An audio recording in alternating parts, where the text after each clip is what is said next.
लखनऊ में सीएम योगी आदित्यनाथ अपने आवास पर उन्होंने प्रेस वार्ता की और इस दौरान उन्होंने और क्या कुछ कहा, आइए आपको सुनाते हैं। घोंटते हुए लोकतंत्र को पूरी तरह समाप्त करने की साजिश रची थी।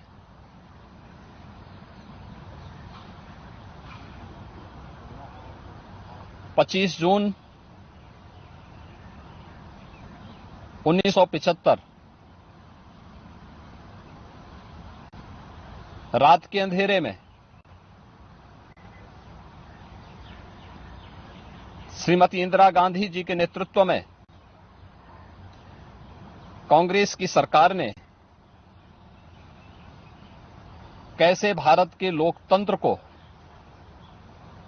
नष्ट करने का प्रयास किया था। उस समय के सभी विपक्षी दलों के नेताओं को, उसमें से अटल बिहारी वाजपेयी जी, श्री मोरारजी देसाई जी, श्री जयप्रकाश नारायण जी, श्री लाल कृष्ण आडवाणी जी और विपक्ष के सभी नेताओं को बंद करके लोकतंत्र के गले को पूरी तरह घोंटने का प्रयास किया था।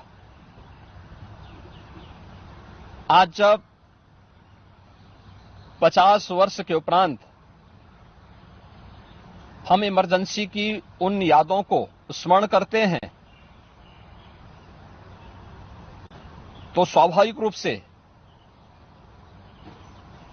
कांग्रेस में चेहरे बदले होंगे, लेकिन उसका चरित्र, उसके हाव भाव आज भी वही हैं जो 1975 में एक बर्बर चेहरा उस समय में कांग्रेस पार्टी का देखने को मिला था।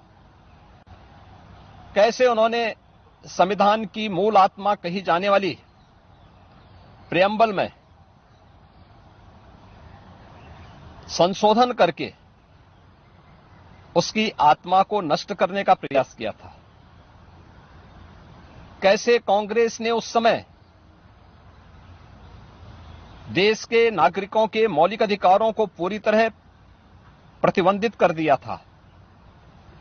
कैसे न्यायालय के अधिकारों को कांग्रेस पार्टी ने उस समय में बंधक बना के रख दिया था। और आज भी कांग्रेस पार्टी में भले ही नेतृत्व बदला हो, लेकिन उसका चेहरा बदला हो, लेकिन चरित्र तो उसका आज भी वही है। ये लोकतंत्र की दुहाई देते हैं, लेकिन भारत के बाहर जाकर के भारत के लोकतंत्र को कटघरे में खड़ा करते हैं।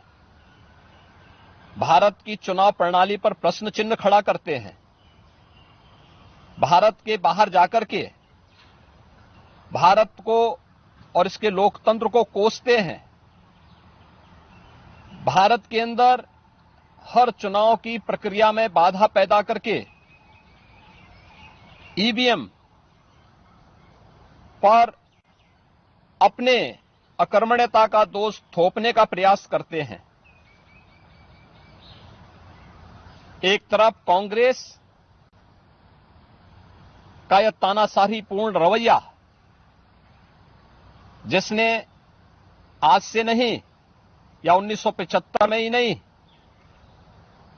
आजादी के तत्काल बाद संविधान अंगीकार करने के मात्र 2 वर्ष के अंदर ही देश के संविधान में संशोधन करके धारा 370 को उसमें जबरन डाल करके देश के अंदर देश की अखंडता को चुनौती देने वाली धारा 370 को डालने का प्रयास किया था। इसके उपरांत भी समय समय पर कभी मीडिया पे को प्रतिबंधित करके, कभी अन्य तरीके से प्रत्यक्ष और अप्रत्यक्ष रूप से लोकतंत्र के सभी स्तंभों को कमजोर करने का प्रयास किया था। 1975 25 जनवरी 1975 उसकी पराकाष्ठा के रूप में इस देश ने और दुनिया ने देखा था। 1975 की इमरजेंसी की घटना की 50 वर्ष पूरे हो रहे हैं। 1975 में देश के लोकतंत्र को बचाने के लिए, संविधान को फिर से बहाल करने के लिए, नागरिक अधिकारों की रक्षा करने के लिए जिन लोगों ने जेल की यातनाओं को सहा था, जिन लोगों ने उस कालखंड में लोकतंत्र के लिए अपना सर्वस्व न्यौछावर करने का कार्य किया था, हमें आश्चर्य होता है कि उनकी वर्तमान पीढ़ी उसी कांग्रेस की गोद में बैठ करके देश को फिर से कांग्रेस की तानाशाही और लोकतंत्र विरोधी, संविधान विरोधी तंग दायरे की ओर धकेलने का कुत्सित प्रयास कर रही है। कांग्रेस आज भी उसी रास्ते पर चल रही है और उसी का परिणाम है। जहां भी कांग्रेस नेतृत्व की सरकारें हैं, उनका रवैया, उनके कार्यप्रणाली, उनके द्वारा किए जाने वाले कृत्य इस बात के उदाहरण प्रस्तुत करते हैं। उनके जो सहयोगी हैं, बंगाल में टीएमसी है, केरल के उनके सहयोगी हैं, या तमिलनाडु के उनके सहयोगी हैं, या कांग्रेस नेतृत्व की सरकारें जहां कार्य कर रही हैं, उनकी कार्यपद्धति को आप देखें।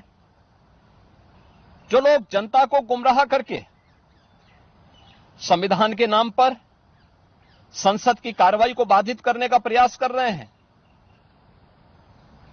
वे लोग कभी अपने गिरेबान में भी झांक के देखें, क्या उन्होंने सही मायने में संविधान का पालन किया था?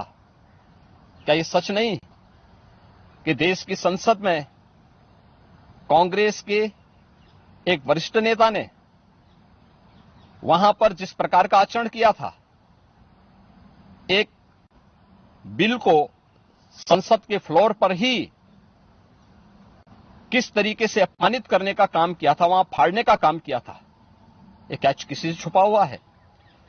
या अन्य अनेक ऐसे कृत्य जिसने लोकतंत्र को कमजोर किया है और लगातार देश के लोकतंत्र को कमजोर कर रही है, ये सभी कांग्रेस के वे कृत्य हैं जिसके लिए कांग्रेस को यह देश कभी माफ नहीं करेगा। कांग्रेस पार्टी को और कांग्रेस की तानाशाही में प्रत्यक्ष और अप्रत्यक्ष रूप से सहभागी बने